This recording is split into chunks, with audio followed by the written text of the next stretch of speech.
Bonjour à tous. On va quitter l'Union européenne. Il se passe des choses absolument fondamentales en Hongrie, un pays membre de l'Union européenne euh, qui va voter en avril, là, bientôt, législative.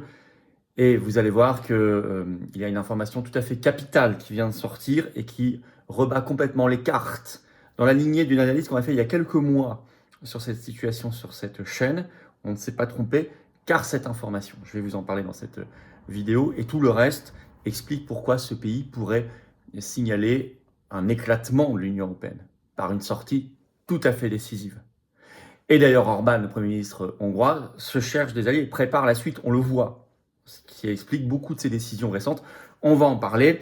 Tout ça nous mènera aussi en Ukraine, sur la guerre, la paix. Ce sont des sujets fondamentaux qui nous intéressent, nous Français, évidemment, nous Français Frexiteurs, nous qui voulons sortir de l'Union européenne pour y mettre fin, pour la détruire et pour libérer notre pays, l'avenir et l'espoir, l'espérance. Car c'est ça l'enjeu, c'est ça le combat de tous les jours, extrêmement concret. Cette vidéo est très très très importante, merci de la partager. Un petit clic sur le bouton s'abonner en dessous, clic gratuit, là, vous appliquez sur s'abonner, hop, vous êtes abonné à la chaîne ou réabonné, vérifiez si vous n'avez pas été désabonné. Plus vous êtes abonné à la chaîne, plus les vidéos vont toucher du monde et des nouvelles personnes, c'est très très important. Merci à vous, c'est très efficace. Ce vendredi, ça y est, on y arrive, 30 janvier, le dernier direct, c'est à 19h, hein, dernier direct du mois de janvier 2026, soyez là. Il se passe tellement de choses en France, dans le monde. On reviendra, je vous apprendrai les choses, je vous ferai une révélation sur un combat judiciaire en cours, avec des très bonnes nouvelles. Soyez là pour notre grand direct sur cette chaîne, ce vendredi 30 janvier à 19h, ici, dans le direct. Et je répondrai par ailleurs à vos questions, hein, sans tabou. Hein. Vous poserez toutes les questions que vous voulez, je les découvrirai en direct, j'y répondrai en plus de toute cette actualité qu'on va regarder et analyser ensemble. Et puis le lendemain, ce samedi 31 janvier, on y est aussi, la grande marche nationale pour le Frexit. Elle promet d'être immense, on aura un message spécial de Philippe de Villiers, il y aura des agriculteurs qui viendront parler, des défenseurs de la liberté d'expression par rapport à l'identité numérique européenne, la dernière loi sur les réseaux sociaux, le combat pour la paix, enfin ça va être un moment extraordinairement fort, il y aura un monde fou. Ce samedi 31 janvier, rendez-vous Paris, 14h, place du Palais Royal, et la marche s'élancera à 15h. Si vous pouvez emporter un drapeau français, car ça va être une marée humaine, populaire et patriotique extrêmement forte et inédite. Je vous attends. Bien sûr, je vous attends, patriotes. Voilà. Si vous voulez vous battre, venir, rencontrer des gens formidables, défendre des valeurs magnifiques de souveraineté, de paix, de liberté, d'avenir, dans le plus grand mouvement souverainiste et de résistance de France qui s'appelle les Patriotes, ben vous êtes là, mais il faut venir. C'est bien de regarder les vidéos, de les partager. Je vous en remercie très sincèrement de vous abonner à la chaîne. C'est formidable, très efficace. Mais si vous voulez vraiment rejoindre le plus grand mouvement souverainiste et de résistance de France, faire des choses concrètes, qu'on vous propose des choses, et après vous choisissez. Vous devenez adhérent ou vous réadhérez si vous n'êtes plus à jour. Vous pouvez également être donateur pour nous aider à financer nos actions concrètes, procès, manifs, opérations coup de poing et tout le reste, tract, affiche, car sinon, on ne peut pas parce qu'on n'a pas de financement public. On a 0 € de subvention, je vous le rappelle, pas 1 euro, pas un centime. Vous pouvez adhérer ou réadhérer au Patriote dès maintenant. Vous êtes vraiment les bienvenus par le premier lien sous la vidéo en description ou faire un don au mouvement par le deuxième lien sous la vidéo en description. Les liens sont également sur le site les-patriotes.fr. Et au passage, vous allez y gagner car il y a une baisse d'impôt pour vous. Et oui, toute adhésion et adhésion don, c'est pour vous 2 tiers de défiscalisation. Si vous mettez 450 €, c'est 300 € d'impôt en moins. Ça vaut le coup. Si vous mettez 30 €, c'est 20 € d'impôt en moins. Etc. Bravo donateurs et aux réadhérents, bienvenue aux nouveaux adhérents patriotes. On y va. On va quitter l'événement qui change tout en Hongrie. Alors, il était passé inaperçu, mais il est en train de ressurgir. Il n'est pas vieux. On a un article de Courrier International du 3 décembre dernier, 3 décembre 2025. Le titre: La Hongrie contributrice nette de l'Union européenne, un tournant historique. Je cite. De janvier à fin octobre 2025, près de 589 milliards de forints, donc la monnaie hongroise, donc ce qui est l'équivalent de 1,54 milliard d'euros, d'aides européennes ont été versées au budget hongrois, alors que 609 milliards de forints, soit 1,59 milliard d'euros, de cotisations à l'Union européenne ont été versés par la Hongrie, selon un rapport du ministère de l'économie nationale hongrois, relayé par la presse hongroise, notamment Népszava. En d'autres termes, l'État hongrois est devenu contributeur net du budget de l'UE, un tournant historique car inédit depuis l'adhésion du pays à l'Union européenne en mai 2004. La Hongrie est devenue, de manière moins marquée, mais comme la France, C'est-à-dire qu'elle donne plus qu'elle ne reçoit du budget européen. Et c'est un tournant historique, c'est une première en 21 ans d'adhésion à l'Union européenne. Alors ça vient d'où? On va lire la suite de l'article de Courrier International. Si cette situation se produit, ce n'est pas parce que tout va bien, mais parce que la Commission européenne retient les fonds européens dus à la Hongrie, soit environ 20 milliards d'euros, depuis des années à cause des lacunes en matière d'état de droit, selon l'hebdomadaire HVG. Cette nouvelle devrait signifier que le développement de la Hongrie dépasse largement la moyenne européenne. En réalité, elle montre plutôt à quel point les fonds de l'UE sont gelés. Résultat, la Hongrie devient contributeur net au budget de l'Union européenne. Les conséquences, c'est quoi? Ça peut être ce qu'on appelle là-bas le Uxit, sortie de la Hongrie de l'Union européenne, l'équivalent de notre Frexit. Car il y a, et cet article de Courrier International les rappelle, je vais vous en parler dans un instant, il y a eu des déclarations récentes du Premier ministre hongrois Viktor Orban à ce sujet. Je cite, « Durant un forum en avril 2025, le Premier ministre Viktor Orban affirmait que la Hongrie devait sortir de l'Union européenne dès lors qu'il est plus avantageux de se trouver à l'extérieur qu'à l'intérieur, rappelle le média en ligne Székely Magyarország. Pardonnerez mon hongrois. Le dirigeant hongrois a déclaré plusieurs fois, je cite, que tant qu'il serait Premier ministre, le pays serait un État membre de l'Union européenne du moment que cela vaut la peine financièrement. Autrement dit, jusqu'à ce qu'il devienne contributeur net, développe le média Népszava. Or, ça y est, la Hongrie est devenue contributeur net. Et tout ça, ce sont des déclarations récentes. Elles ont 9 mois de Viktor Orban. On avait vu dans une vidéo il y a quelques mois sur cette chaîne à ce sujet que de plus en plus, Orban avait des propos évoquant la sortie de la Hongrie de l'Union européenne, ce qui n'était pas du tout le cas il y a encore 1 ou 2 ans. C'est vraiment 2025 a été une rupture dans ses déclarations, dans ses annonces. Et notamment, il conditionnait cela au statut de contributeur net à l'Union européenne, parce que ça y est, c'est le cas. Donc c'est une vraie rupture. Or justement, il y a des élections très importantes en Hongrie qui vont déterminer l'avenir du pays. Et on peut supputer, et je vais vous étayer ça dans un instant, que si ça passe pour Orban, s'il est réélu, s'il a de nouveau une majorité, alors son nouveau mandat sera un mandat qui prépare et qui organise et qui réalise la sortie de la Hongrie de l'Union européenne. Car ces derniers temps, Orban multiplie les critiques sur ce système euro-oligarchique, comme on pourrait l'appeler. On l'a vu récemment. C'est lui qui a révélé le plan pour l'Ukraine, c'est-à-dire adhésion à l'Union européenne dès 2027 par une procédure accélérée et 800 milliards de dollars de subventions. Il l'avait fait dans un tweet du 23 janvier, je vous le cite. La Hongrie vote bientôt, les enjeux dépassent largement nos frontières. L'Ukraine nous considère comme un obstacle à son adhésion à l'UE. Elle veut se débarrasser de nous. Nous défendons un gouvernement patriotique. Notre peuple passe avant tout sans exception. Non à l'adhésion de l'Ukraine, non à l'envoi de fonds hongrois en Ukraine. D'autres pays peuvent injecter de l'argent dans l'Ukraine s'ils le souhaitent, mais pas par le biais de l'UE et surtout pas à nos dépens.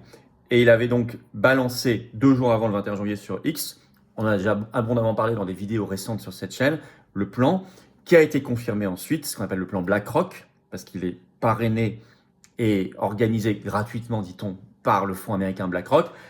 Ça avait été révélé par Politico. Et j'en ai fait une vidéo entière sur cette chaîne. Si vous ne l'avez pas vue, courez la voir après cette vidéo. Elle date il y a quelques jours, je ne sais pas, une semaine ou 8 jours sur cette chaîne. Le plan, il est détaillé. Et c'est grâce à Orban à la base qu'on l'a su. Donc c'était une attaque en règle contre l'Union européenne. Bien sûr, ça devait rester secret. Il y a effectivement, je l'ai dit, des élections législatives en Hongrie le 12 avril. Les 199 députés hongrois à l'Assemblée nationale vont être renouvelés. Il y a alors il y a 2 grands candidats, il y a Orban le sortant, et il y a face à lui le candidat de Bruxelles, qui est européiste et anti-russe hystérique, qui s'appelle Peter Magyar. Le plan, je vous l'ai dit, est-ce que c'est une sortie juste après ou peu après une victoire de Orban? Et un engagement de sortie, en tout cas, juste après. Les déclarations et actions hostiles contre l'Union européenne, en tout cas, se multiplient de sa part. Je viens de vous parler de déclarations, de révélations. Le 26 janvier, en Hongrie, l'ambassadeur d'Ukraine a été convoqué. Le 27 janvier, Orban a lancé officiellement une pétition nationale dans son pays contre le soutien de l'Union européenne à l'Ukraine, que ce soit par des armes, des soldats ou de l'argent. Et nous avons une analyse qui est sortie le 19 janvier, qui est très très important, par un institut qui s'appelle Lansing, qui est une ONG, qui est une ONG qui n'est pas favorable à Orban, mais qui titre ainsi, je cite, « L'Union européenne a 26, normalement c'est 27 membres, a 26 d'Orban, un lapsus ou un signe de la pensée Uxit. Uxit, c'est-à-dire la sortie de la Hongrie de l'Union européenne. » Je vais vous lire un extrait, vous allez comprendre. Le Premier ministre hongrois Viktor Orban a évoqué 26 États membres de l'Union européenne dans un récent discours, en parlant du soutien financier collectif de l'Union européenne à l'Ukraine, alors que celle-ci compte 27 membres. Cette remarque a rapidement suscité une polémique. S'agissait-il d'une simple erreur ou d'une manœuvre verbale délibérée de la part d'un Premier ministre en exercice connu pour ses positions eurosceptiques? Quoi qu'il en soit, cet épisode a relancé, avec une intensité renouvelée, un débat au sein de l'établissement politique hongrois et plus largement dans toute la société hongroise sur les relations de Budapest avec Bruxelles et sur la place de la Hongrie au sein de l'Union européenne. Et vous avez, dans cette analyse de Lansing, l'analyse d'un ancien Premier ministre hongrois qui converge avec la nôtre, je vous cite, Gordon Bajnai, ancien Premier ministre hongrois, affirme que le retrait de la Hongrie de l'Union européenne s'inscrit dans le plan stratégique à long terme d'Orban. Selon lui, le gouvernement prépare la sortie de la Hongrie du bloc au moment opportun. Analyse d'ancien Premier ministre. Et en fait, on apprend qu'il y a déjà des documents qui circulent avec, je cite, 2 scénarios de sortie qui ont été élaborés, ce qu'ils appellent le scénario A et le scénario B. Le scénario A est celui d'une sortie dite contrôlée, qui pourrait être négociée avec Bruxelles, qui ne serait pas trop agressif, et le scénario B, qui est celui d'une sortie brutale, si nécessaire. C'est extrêmement novateur et intéressant, cette information. Extrêmement important. Si vous voulez, d'ailleurs, on y reviendra, on développera dans notre direct ce vendredi sur cette chaîne à 19h, ce vendredi 30 janvier. Soyez là. Ce qui explique, et on va comprendre la géopolitique d'Orban, qu'en ce moment, Orban se cherche des alliés parce qu'il se voit déjà en dehors de l'Union européenne. Et c'est vrai que la Hongrie, c'est un pays de 9,5 millions d'habitants qui est enclavé. Vous avez 7 pays autour. Vous avez la Slovaquie, vous avez même l'Ukraine, un petit bout de frontière, l'Autriche, la Slovénie, la Croatie, vous avez la Roumanie, vous avez la Serbie. Si vous regardez sur une carte, la Hongrie, elle est complètement entourée. Alors, il n'y a pas que des pays qui sont dans l'Union européenne. Pour l'instant, la Serbie n'y est pas. Pour l'instant, ni l'Ukraine, ça ne saurait tarder, enfin quoi qu'elle y est formellement par plein d'accords déjà, mais sinon c'est que des pays de l'Union européenne.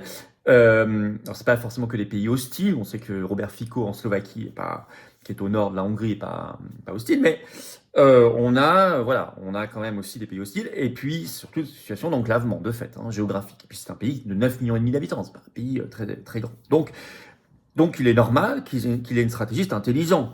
Il veut pas se retrouver seul au monde. Et donc, il n'a jamais interrompu le dialogue, ni avec la Russie, ni avec les États-Unis de Trump. Et c'est pour ça qu'on sait qu'il va régulièrement à Moscou, qu'il voit Poutine, ce qui lui est énormément reproché par, évidemment, l'oligarchie, par Ursula von der Leyen, par Macron, par Bruxelles. Mais il le fait pour des intérêts énergétiques et pour des intérêts géopolitiques et diplomatiques bien compris. Il a raison de le faire. Et concernant les États-Unis, on sait, article de RFI par exemple du 21 janvier, je cite, Viktor Orban accepte de rejoindre le Conseil de la paix de Donald Trump. C'est un des seuls pays européens qui l'a rejoint. Alors, je vous cite un extrait d'RFI, comme ça vous allez comprendre. Avec le président Trump, c'est la paix qui arrive, annonce avec fierté Viktor Orban sur ses réseaux sociaux, photo de la lettre à l'appui. Elle est imprimée, on reconnaît l'écriture de Donald Trump qui a écrit « Cher Viktor » à la main, rapporte notre correspondante à Budapest. Le président Trump a convié la Hongrie à rejoindre le Conseil de la paix en tant que membre fondateur. Je suis très honoré par cette invitation que j'ai naturellement acceptée, ajoute Orban. Alors moi, vous voyez, je vous ai déjà dit dans un direct, je ne suis pas favorable à ce que la France rejoigne ça parce que je pense que nous ne devons pas être dans une position où on serait dans une instance où le seul droit de veto est américain. Moi, ça me pose un problème. Je suis souverainiste et gaulliste. Mais je comprends sa position. Vous voyez, on peut avoir des opinions différentes selon la position diplomatique d'un pays, parce que c'est un pays qui n'est pas très grand et qui est enclavé, Et il est normal qu'il entretienne des relations, qu'il cherche à entretenir des relations pour avoir des alliés demain. Donc, c'est intéressant, ça prouve qu'il a une stratégie. Ça confirme surtout qu'il a bien une stratégie de exit, de sortie. Qu'il a une stratégie à moyen et long terme. Ce qu'on appelle une vraie stratégie nationale. C'est un événement majeur si la Hongrie quitte l'Union européenne. L'élection d'ailleurs du 12 avril va être extrêmement importante. On va la couvrir sur cette chaîne et aux Patriotes. Ça, c'est évident. Alors d'ailleurs, attention au 12 avril, aux fraudes, aux manipulations par l'Union européenne, aux soi-disant ingérences russes, nous faire un scénario à la roumaine. Bon, ils ne sont pas en Roumanie, donc c'est plus compliqué d'intervenir directement dans le processus électoral, mais enfin quand même, il ne faudra pas être dupe de la propagande. En tout cas, bravo d'avoir cette stratégie. Uxit, Frexit, tout ça va ensemble, car l'Union européenne, on le voit, est une tyrannie. Lui violer des fonds européens, lui retirer, c'est une tyrannie. C'est une magnifique nouvelle quand même. C'est un carburant pour notre combat de libération nationale. Merci de partager la vidéo. Un petit clic sur le bouton s'abonner en dessous. Clic gratuit sur s'abonner à la chaîne aidera à un bien meilleur partage, toucher plus de monde. Merci d'avance, je compte sur vous. C'est très efficace. Ce vendredi 30 janvier 19h, ne loupez pas notre grand direct ici. Ce sera chaud bouillant, extrêmement intéressant avec vous tous. Et je répondrai à vos questions en prime, sans détour. Et plus toute actualité française, mondiale et des révélations sur des combats judiciaires en cours qui vont vous faire plaisir. Et bien sûr, samedi 31 janvier, ce samedi, la grande marche nationale pour le Frexit, la sortie de la France de l'Union européenne, la convergence de toutes les luttes avec les paysans, avec tout le monde. Soyez là. Rendez-vous 14h Paris, place du Palais Royal. La marche s'élancera à 15h. On finit place Pierre Laroque pour ceux qui me demandent. Mais rendez-vous Palais Royal. Je vous attends, patriotes. Voilà. C'est très important que vous soyez là. Le combat ne se mène pas tout seul par magie. Il ne se mène pas non plus en étant seul, isolé dans notre coin. Il se mène ensemble. Et on le gagne ensemble. Et on va gagner. Car nous avons une stratégie, on est ici dans l'action concrète aux Patriotes, on est dans le rassemblement aux Patriotes, et on va gagner. Tous les signes de 2026 montrent que ça bouge à toute vitesse. C'est le moment de venir. Vous pouvez adhérer ou réadhérer au plus grand mouvement souverainiste et de résistance de France, les Patriotes, dès maintenant. C'est le premier lien sous la vidéo en description pour le faire. Ce lien est également en commentaire. Il y a une petite fiche sur l'écran maintenant et dans quelques secondes, un lien sur l'écran. Faire un don mouvement, c'est le deuxième lien sous la vidéo en description. Ça permet de financer nos actions concrètes, sinon on ne peut pas. Nous n'avons pas 1 euro de financement public. Rien. Les liens pour faire tout ça sont aussi sur le site, naturellement, les-patriotes.fr. Et tout ça, ça fait baisser vos impôts à vous. 2 tiers de défiscalisation pour vous sur chaque adhésion, réadhésion ou don aux patriotes. 2 tiers de ce que vous mettez, hop, c'est enlevé vos impôts. Profitez-en. Faites pas de cadeaux aux impôts et au gouvernement. Bravo aux donateurs et aux réadhérents. Bienvenue aux nouveaux adhérents patriotes. Et vive la France.